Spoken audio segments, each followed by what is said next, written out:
세상은 행복의 기준을 오복이라고 합니다. 수, 오래 살고, 부자로 살고, 강령, 우한 없이 편안하게 살고, 유호덕, 덕스럽게, 고정명, 죽을 때도 깨끗하게, 우리가 호상이라고 하는데, 이렇게 사는 것을 웰빙, 잘 사는 것이라고들 그렇게 말들 합니다. 사실 사용하는 단어만 다를 뿐이지 동서고금을 막론하고 모든 세상은 행복의 기준을 바로 이 오복에 두고 있다는 것입니다. 성경에 보면 사사시대에 살았던 나오미 가정이 등장을 하는데 이 가정도 별반 다를 바가 없었던 가정이었던 것 같습니다. 하루는 그들이 살았던 베들레헴에 큰 흉년이 임했지요. 문제는 더 이상 베들레헴에서는 살 소망이 없다고 판단하고 나오미의 남편 엘레멜렉이라고 하는 사람이 아내 나오미와 두 아들과 두 자부를 다 데리고 모압으로 이민을 가게 됩니다. 소위 세상적인 행복을 위해 떠난 그러한 이민이었습니다. 그런데 베들레헴과 모압은 그렇게 먼 거리에 있었던 지역이 아니었습니다. 한 70km 정도 떨어져 있는. 그러니까 이 말은 베들레헴에 흉년이 임했다면 어디도 임했다는 거예요? 모압 땅도 임했다는 것입니다. 여기나 저기나 별반 다를 바가 없는 지역적인 거리를 두고 있었던 것입니다. 그런데 가장의 판단 미스로 인해 가지고 모압으로 이민 간 엘리멜렉 가정이 거기에서 큰 파산을 경험합니다. 가장 엘리멜렉이 죽고 두 아들도 죽고 남자는 다 죽고 여자만 남습니다. 근데 여러분 사실 그들이 왜 이민을 갔어요? 행복하게 살려고 그렇게 간 이민 아니었습니까? 그런데 그들의 생각과는 달리 거기에서 그들이 파산을 경험하게 됩니다.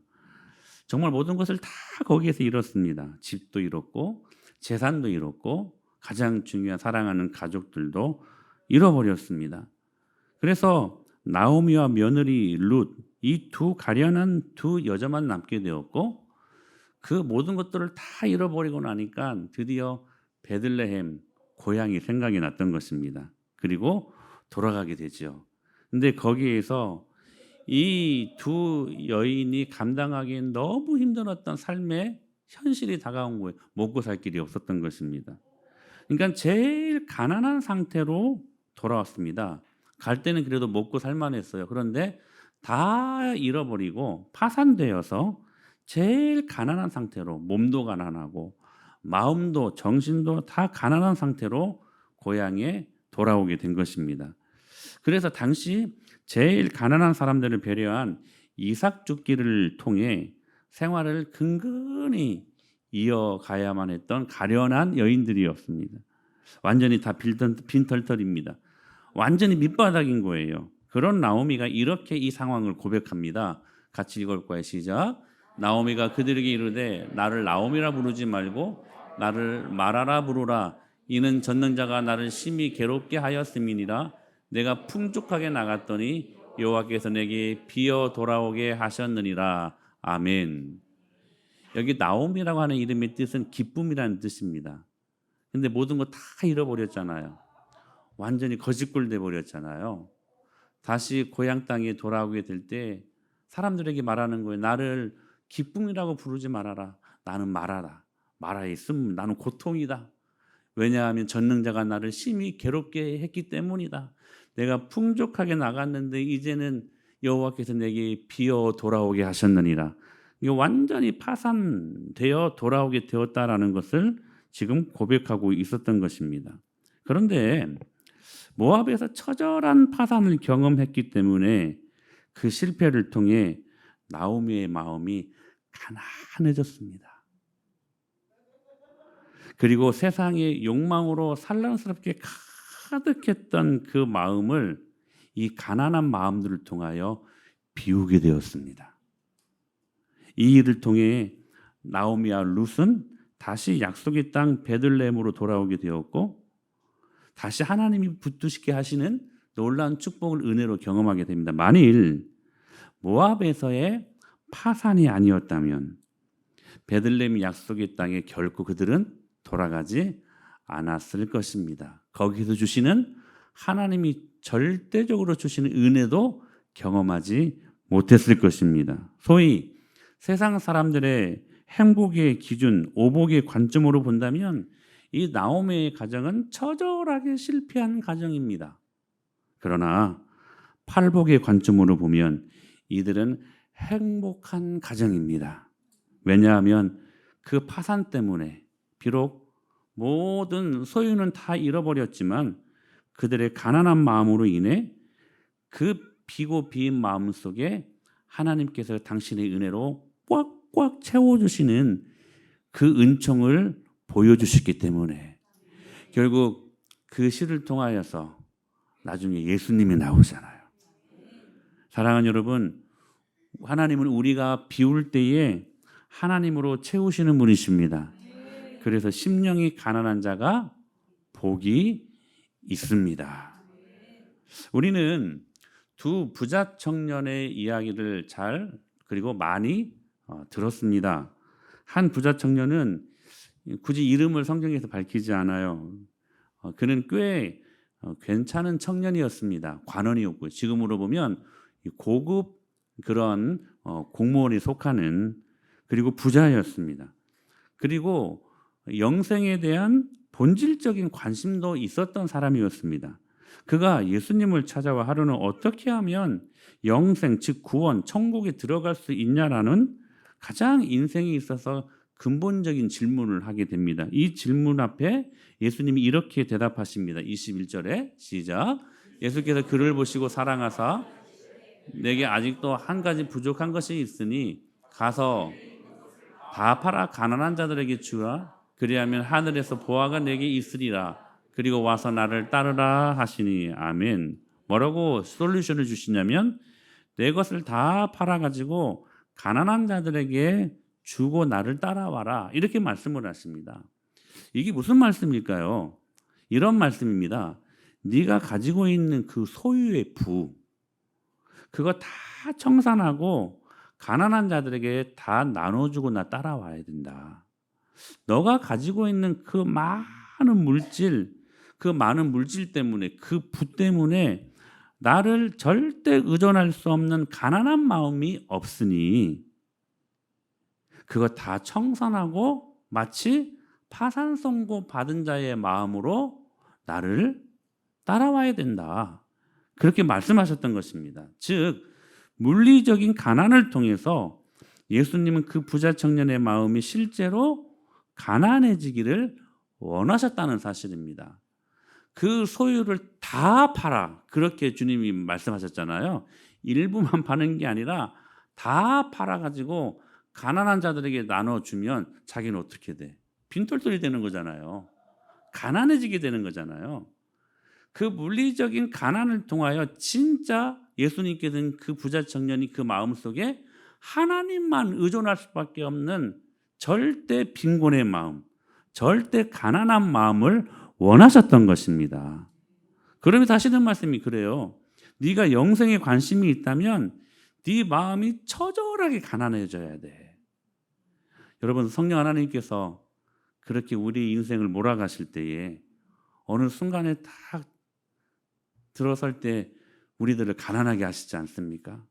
때로는 물질 때문에 진짜로 가난하게 하시고 때로는 진짜 자녀 때문에 마음을 가난하게 하시고 어떤 분들은 건강 때문에 진짜 마음이 가난하게 되어서 하나님만 절대 의존할 수밖에 없는 마음으로 주님이 만들어 가실 때가 얼마나 많이 있습니까? 그래서 그러시는 거예요. 그래서 너의 마음을 완전히 비워야 그래야 네가 천국을 소유할 수 있는 거야.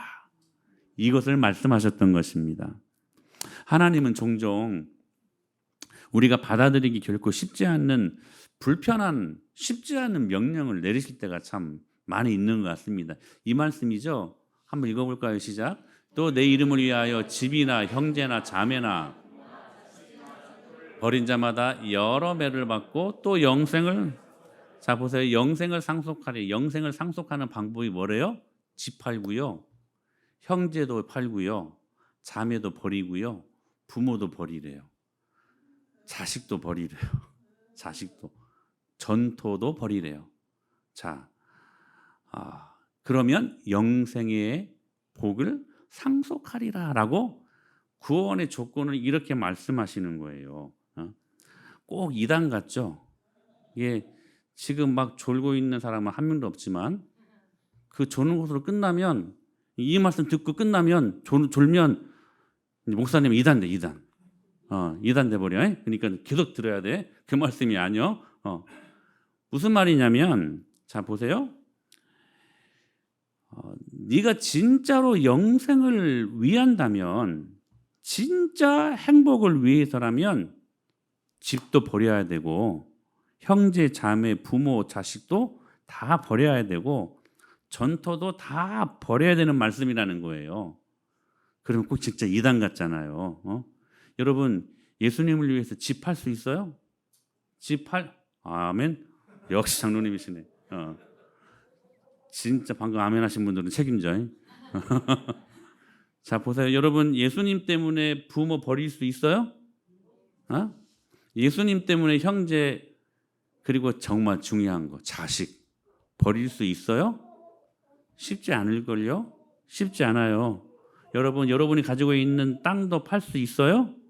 그리하면 영생을 상속하리라. 사실 이름 모를 부자 청년이 구원의 문제를 어떻게 접근했습니까? 마태복음 19장 16절에 보면 이런 말씀이 있어요. 시작. 어떤 사람이 주께 와서 이르되 선생님이여 내가 무슨 선한 일을 하여야 영생을 얻으리까? 라고 말씀하세요. 선생님이여 내가 무슨 선한 일을 하여야 영생을 얻으리까? 그러니까 영생 구원의 문제를 이 부자 청년, 이 어떤 사람 부자 청년이거든요. 이름이 없어요 대신에. 근데 이 부자 청년은 구원의 문제, 영생의 문제를 어떻게 접근했냐면 무슨 선한 일을 하여야 영생을 얻으리까? 그러니까 행위적 비움의 문제로 이 구원의 문제를 접근했다는 사실입니다. 자 보세요. 지금 예수님께서 부자 청년에게 요구하시는 것이 과연 무엇일까요? 진짜 집 팔라고 한 말씀일까요? 진짜 부모를 버리라고 하는 말씀일까요? 진짜 자식을 버리고 전토를 버리고 나 따라와야 된다. 진짜 문자적으로 그 말씀일까요?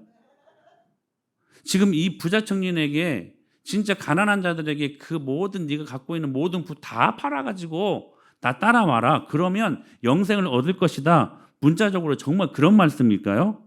여러분 우리가 심령이 가난해지기 위해 파산 선고 받은 자의 마음으로 우리 속에 있는 세속적인 것들을 다 비워내는 작업이 결코 행위적, 윤리적, 도덕적인 비유에 있지 않습니다. 이거 기억하셔야 돼요.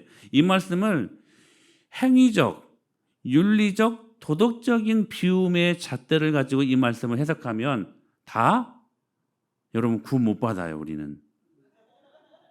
너 뭐 그거 해가지고 땅도 팔고 내 소유도 팔고 부모도 의절하고 친구뿐만 아니라 형제들도 다 의절하고 그러면 영생을 더 받아 하는 등의 행위적 비움을 요구하시는 말씀이 아니라는 거예요. 여기 지금 형제도 버리고 부모도 버리고 전토도 버리고 야 부자 청년아 너의 소유 모든 소유 다 팔아가지고 다 가난한 사람들 나눠주고 나 따라와야 돼. 그래야 영생의 축복을 네가 경험할 수 있어 라고 하신 행위적인 비움의 초점으로 이 말씀을 나눈 게 아니라 예수님이 이렇게 말씀하시는 거예요. 그 모든 갖고 있는 소유 그거 비울 때에 존재적인 비움이 있어야 된다. 이거 말씀하시는 거예요. 자, 여러분 행위적인 비움에 초점을 맞추면 우리는 불교와 별반 다를 바가 없어요. 성철 스님이라고 하는 유명한 불교에 돌아가셨지만 스님이 계셨어요. 그분은요 평생 그러니까 그들의 언어로 말하자면 해탈의 경지에 이르렀을 때에 잠을 누워서 잔 적이 없대요. 앉아서 잠을 잤대요. 하루에 한 움큼의 쌀로 하루에 모든 식사 끼니를 다 때우는 그래도 끄떡 없었던 그러니까 고행과 수행 이런 것들로 자신을 철저히 비웠던 사람이 그 사람이었습니다. 이게 불교에서 말하는 수행의 도구. 그러니까 여러분, 이런 관점으로 우리가 우리의 행위적 비움으로 이 말씀을 해석하면 나를 비우고 또 다른 나로 채워지는 거예요. 이건 결코 성경적인 것이 아니라는 거예요. 그러면 예수님께서는 무엇을 요구하시는 말씀이었을까? 뭐냐면 행위적 비움이 아니라 존재적 비움이라는 거예요. 무슨 말씀이냐면 주인 바꾸라는 거야. 주인 바꾸라는 거야. 지금 부자 청년 안에서 주인 노릇하고 있는 그 물질이라고 하는 그 주인을 바꾸고, 할렐루야. 때로 부모나 자식들이 얼마나 우리 주인 노릇합니까? 그거 주인 노릇하는 거 예수님으로 바꾸라는 거예요. 네? 여러분, 우리 주위에 얼마나 우리는 많은 것들에 매여 살고 그것들이 우리 주인 노릇하는지 그거 바꾸고 너희 주인을 예수님으로 모시라는 거예요. 존재적 비움을 부자 청년에게, 그리고 저와 여러분들에게 오늘 또 계속해서 요구하시면서 하시는 말씀이라는 거예요. 사랑하는 여러분, 그러므로 존재적 비움, 즉 심령이 가난해지지 아니하면 우리는 결코 천국에 들어갈 수 없습니다. 이거 기억하셔야 돼요. 행위적, 윤리적, 도덕적인 비움의 잣대를 갖고 우리의 마음을 비우려고 할 때에는 절대로 구원받지 못해요. 여기서 말씀하시는 것은 존재적 비움이라는 거야. 즉 예수 그리스도를 믿으면 예수님의 영이 우리 안에 들어오잖아요. 그러면 그 예수님의 영으로 말미암아 우리가 그분께 지배받아야 된다는 거야. 그래서 그분을 나의 구주로 모실 뿐만이 아니라 나의 삶 속에서 그분을 나의 주인으로 모시는 우리 인생 가운데 대대적인 전환이 일어날 때에 그때 우리가 구원받았다 말할 수 있는 거라는 사실입니다. 우리가 교회를 다니고 예수님 믿는다고 하는데도 여전히 모든 내 삶 가운데 결정권은 내게 있고 어느 한 영역에만 들어가면 하나님 필요 없어요. 내 생각이 발동이 돼가지고 지금까지 내가 생각했던 그 강한 신념, 그 강한 자신의 경험, 그것들이 우선이 돼가지고 하나님은 없다니까요. 그래가지고 모든 것들을 내 중심으로 내가 판단하고 내가 결정짓는 이것들이 여러분 한두 번 있을 수는 있어. 우리 연약한 존재들인데 죽을 때까지 모든 삶의 주인이 내 중심으로 돌아간다면 여러분 그 사람이 진짜 예수님 믿는 사람인가는 여러분 처절하게 한번 점검하실 수 있어야 된다는 사실입니다. 사랑하는 여러분, 심령이 가난해지지 아니하면 기억하셔야 돼요. 여러분 결코 우리는 천국에 갈 수 없습니다. 구원과 상관없는 사람들이라는 거예요. 행위적 비움이 아니라는 거예요. 존재적 비움, 주인 바꾸라는 거예요. 그러니 여러분 이것이 해결이 안 되면 그 다음에 말씀하시는 복들과 상관이 없는 거가 된다는 것입니다. 왜냐하면 팔복은 예수님 믿는 사람들에게 주시는 복이기 때문에 그래요. 여러분 이 복은요, 여러분 만약에 이 복이 행위적 비움의 관점을 둔다면 세상 사람들과도 상관이 있는 말씀이에요. 근데 세상 사람들과는 상관이 없는 복입니다. 왜요? 존재적 비움에 이 초점이 있기 때문에 이 말씀이. 주인 바꾼 저와 여러분들에게 주님이 축복하시는 말씀이기 때문에 사랑하는 여러분 주인 바꾸셔야 돼요. 그래서 이 부자 청년에게 존재적 비움을 요구하셨던 거예요. 너 이제 네 주인이 지금까지 돈이었다면 그 돈의 주인 바꾸고 너 나 따라와라. 근데요 주인 바꾸지 못했어요. 성경에 보면 또 한 사람 부자 청년이 나옵니다. 누굽니까? 삭개오. 삭개오가 예수님을 만나죠. 예수님을 만날 때 그의 인생 가운데 커다란 변화가 급진적으로 임합니다. 이 말씀이에요. 시작. 삭개오가 서서 주께 여짜오되 만일 누가 이것을 속여 빼앗은 일이 있으면 예수님을 만나니까 그의 오로지 큰 기쁨이었던 돈, 자신의 주인 되었던 그 돈, 그 돈을 주님 앞에 맡겨버리잖아요. 무슨 말이에요? 주님 만나면 주인이 바뀐다는 거야. 여러분의 삶 가운데 주님이 바뀌셨습니까? 여러분 공부할 때도 지혜를 주시는 분이 하나님이심을 믿고 그분께 모든 것들을 내어 맡기고, 돈을 벌 때에도 돈을 주시는 분이 하나님이심을 여러분 믿고 여러분 주인 바꾸어서 신앙생활하고 있냐는 것입니다. 그러니까 삭개오는 그런 거예요. 이제 나의 기쁨이었던, 나의 주인이었던 이 돈, 이제는 이게 주인이 아니고 이 돈이 나의 기쁨이 아니고 이제는 예수님 당신이 나의 기쁨이요 나의 주인이십니다. 그러자 예수님이 이 삭개오의 이 고백에 이렇게 답하셨어요. 시작. 예수께서 이르시되 이 사람도 아브라함의 구원의 축복을 그에게 선물로 해요. 여러분 이 말씀 잘못 읽으면 헌금했다고 구원에 이르렀다라고 하는 말씀으로 해석이 됩니까? 아니요. 결코 그 말씀 아니야. 네가 이제 헌금한다고 하니까 돈 그거 이제 나눠준다고 하니까 내가 기분 좋다 하고 내가 너에게 구원의 축복을 이제 줄게 하시는 말씀이에요? 아니에요. 지금 삭개오가 주인 바꿨다는 말씀이에요. 존재적 비움이 그 안에 일어난 거예요. 할렐루야. 그래서 예수님이 구원의 복을 말씀하신 거예요. 만약에 이 고백이 행위적인 비움이었다면 구원을 예수님이 말씀하시지 않았을 것입니다. 왜냐하면 우리는 행위로는 구원 받을 수 있어요, 없어요? 없기 때문에. 이제 존재적 비움, 예수님을 믿고 주인 바꿔버리니까 오늘 구원이 이 집에 이르렀느니라. 할렐루야. 나오미와 룻도 존재적 비움이 일어난 거예요.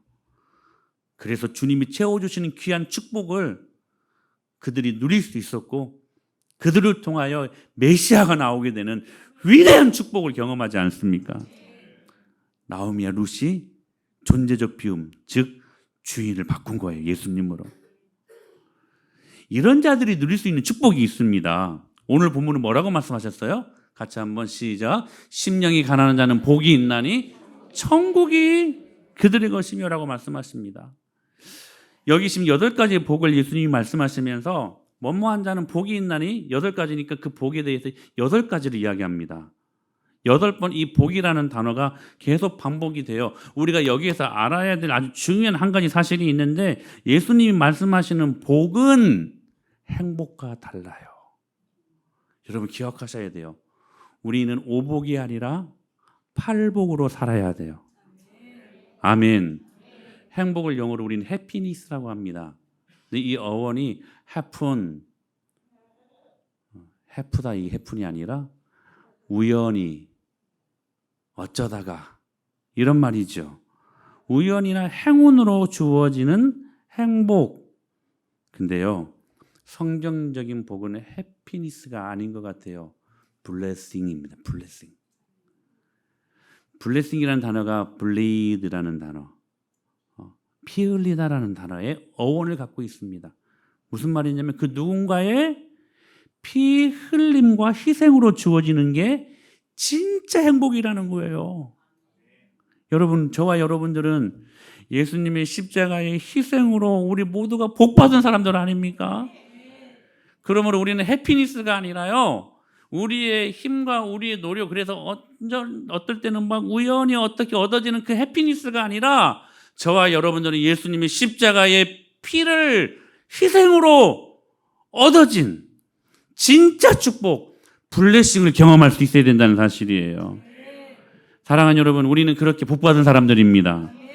그래서 여러분 어떤 사람이 복이 있다고 지금 말씀하신다는 것은 바로 예수님의 십자가 죽음과 그 피 흘림을 통해 죄 사함을 우리 모두가 받고 영원한 생명을 얻은 사람을 말하는 것이 오늘 본문이 말씀하시는 복이 있나니, 해피니스가 아니라 블레싱. 할렐루야. 여러분, 세상의 행복은 때로 내가 열심히 일하고 내가 땀 흘리고 내가 이를 갈고 내가 애써야 얻어지는 그러한 축복들 아닙니까? 근데 이것도 불완전해요. 완전하지 않아요. 그러나 팔복은 예수님의 십자가 희생으로 얻어진 블레싱이라는 거예요. 여러분 질문하고 싶습니다. 여러분들은 해피니스를 원하십니까? 블레싱을 원하십니까? 여러분들은 지금 어떻게 살기를 지금 원하시고 그 삶의 모양대로 지금 살아가고 있습니까? 해피니스입니까? 아니면 블레싱입니까? 여러분의 모든 복이 팔복이어야 돼요. 예수님이 십자가 희생으로 얻어진, 순전히 주님의 은혜로 얻어진, 당신의 은혜로 얻어진, 십자가의 은혜로 얻어진 블레싱, 할렐루야. 그 축복, 그런 자가 천국을 소유할 것이다 라고 말씀하십니다. 지금 첫 번째 복과 마지막 8번째 복의 결과가 천국입니다. 천국. 처음과 끝이 천국이에요. 천국. 예수님은 여기에서 심령이 가난한 자가 복이 있나니 저희가 부자가 될 것이요 라고 말씀하시지 않았어요. 워낙 가난의 반대말은 부자잖아요. 그러니까 원래 이 말씀이 제대로 되려면 심령이 가난한 자는 복이 있나니 부자, 천국이, 그러니까 부자가 저들이 될 것이다. 이 말씀이 흐름이 워낙 맞거든요. 근데 이렇게 말씀하시지 않았어요. 천국이 저들의 것이 될 것이다. 부자가 저들이 될 것이다. 이렇게 말씀하지 않고 천국이 그들의 것이며. 여러분, 우리가 살면서 부라고 하는 것은 삶의 일부에서 임하는 기쁨 아닙니까? 그게 전부는 아닌 것 같아요. 근데 천국은요, 전부예요. 주님은 우리에게 복을 주시는데요, 일부만 주시기를 기뻐하시지 않고 전부를 주기를 원하셔요. 심령이 가난한 자는 복이 있나니 그래서 저희가 부자가 될 것이며 일부만 주기를 원하시지 않았어요. 심령이 가난한 자는 복이 있나니 하나님은 우리에게 천국이라는 전부를 주기를 기뻐하셨다는 거예요. 할렐루야.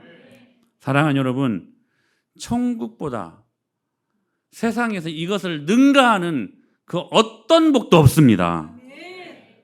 할렐루야. 행복의 끝판왕 천국. 저는 여러분들의 가정이 다 하나님의 나라 천국이 될 수 있게 되길 축원합니다. 이 말씀이 얼마나 귀한 말씀입니까? 이 말씀에 여러분들이 은혜가 없으면, 이 말씀을 받아들이지 못하면 그 다음부터 주님이 그 빈 마음에 채워주시고자 하는 그 복들을 누릴 수가 없다니까. 그러니까 여러분들은 반드시 이거 해결하고 넘어가셔야 돼요. 해결하고 넘어가셔야 돼요. 행위적 비움이 아니고 존재적 비움. 뭐 하라는 거예요? 주님 바꾸라는 거예요. 주님 바꾸라는 거예요. 그때 천국이 임할 것이다. 행복의 끝판왕 천국. 그 천국을 계시록에 보니까 커튼을 열어가지고 살짝 보여주셨어요. 이 말씀이에요. 자, 한번 읽어볼까요? 하나님의 영광이 있어 그 성의 빛이 지극히 귀한 보석 같고, 그 보석을 이렇게 소개하고 있어요. 그 다음 말씀. 그 성곽은 벽옥으로 쌓였고 그 성은 정금인데 맑은, 제가 읽어드릴게요. 그 성의 성곽의 기초석은 각색 보석으로 꾸몄는데 첫째 기초석은 벽옥이요, 남보석, 옥수, 녹보석, 홍만호, 홍보석, 황옥, 노곡, 담황옥, 비추옥, 청옥, 자수정. 우리가 천국에 들어가면 문이 있는데요, 그 12문이요 다 뭐로 되어 있대요? 진조로 되어 있대요. 우리가 들어가서 거닐 수 있는 그 길은 유리 같은 순금, 24K 순금으로 다 이루어졌더라. 방금 그 여러분 그 보석들 이름을 아시겠어요? 제가 번역된 성경을 보니까 에메랄드, 루비, 사파이어, 다이아몬드 다 깔려 있어요. 다 깔려 있어요. 지층에 다 깔려 있어요. 그러면서 하시는 말씀, 그 성 안에서, 그 성은 해나 달의 비침이 쓸데없으니, 해, 달이 쓸데없대요. 왜냐하면 하나님의 영광이 비치고 어린 양이 그 등불이 되심이라. 만국이 그 빛 가운데로 다니고 땅의 왕들이 자기 영광을 가지고 그리로 들어가리라. 22장에서 이렇게 확대해서 말씀하고 계셔요. 또 그가 수정같이 맑은 생명수의 강을 내게 보이니 하나님과 및 어린 양의 보좌로부터 나와서 길 가운데로 흐르더라. 강 좌우에 생명나무가 있어 12가지 열매를 맺되 달마다 그 열매를 맺고 그 잎사귀들은 만국을 치료하기 위하여 있더라. 다시 저주가 없으며 하나님과 그 어린 양의 보좌가 그 가운데 있으니 그의 종들이 그를 섬기며 그의 얼굴을 볼 터이요 그의 이름도 그들의 이마에 가같이 다시 밤이 없겠고 등불과 햇빛이 쓸데없으니 이는 주 하나님이 그들에게 빛이심이라. 할렐루야. 여러분, 행복의 끝판왕 천국. 하나님이 커튼을 열어서 조금 보여주셨는데 이 정도예요, 이게. 여러분, 어떤 이미지가 느껴지십니까? 기쁨, 환희, 화려함. 그런데 저는 이 말씀을 읽으면서 어떤 이미지를 느꼈냐면 평강이라는 느낌을 받았습니다. 여러분, 심령이 가난한 자는 복이 있나니 부자 될 것이요 아니에요. 천국이 저희 것임이요 말씀입니다. 근데 천국이 뭐냐면 예수 그리스도의 통치가 이루어지는 것이에요. 근데 그 통치가 이루어질 때에 무엇으로? 하나님의 평강으로. 그래서 주님은 우리의 평강의 왕으로 오시지 않았습니까? 빌립보서 4장에서 그래서 이렇게 말씀하시는 거예요. 바울이 시작. 아무것도 염려하지 말고 다만 모든 일에 기도와 간구로 너희 구할 것을 감사함으로 하나님께 아뢰라. 그리하면 모든 지각에 뛰어난 하나님의 평강이 그리스도 예수 안에서 너희 마음과 생각을 할렐루야. 아무것도 염려하지 말고 기도와 간구로 너희 구할 것을 감사함으로 하나님께 아뢰면 너희 마음속에 하나님의 평강 무엇이 임한다는 거예요? 천국이 임한다. 이게 기도 응답이라는 거예요. 할렐루야. 사랑하는 여러분, 주임 바꾸십시오. 그때 진짜 천국이 임하는 거예요. 무엇으로요? 평강으로. 여러분, 세상에 있는 모든 것들 다 얻었어도, 세상의 모든 것들 다 가졌어도 내 마음속에 하나님이 준 절대 평강이 없으면 다 잃어버린 것이고, 다 잃어버렸어도 내 마음 안에 하나님의 평강이 있다면 여러분 다 얻은 것입니다. 그게 천국이니까. 사랑하는 이번 한 주간 이 은혜가 임하게 되기를 간절히 축복합니다. 주임 바꾸십시오. 그래야 천국이 임해요. 그래야 평강이 임합니다.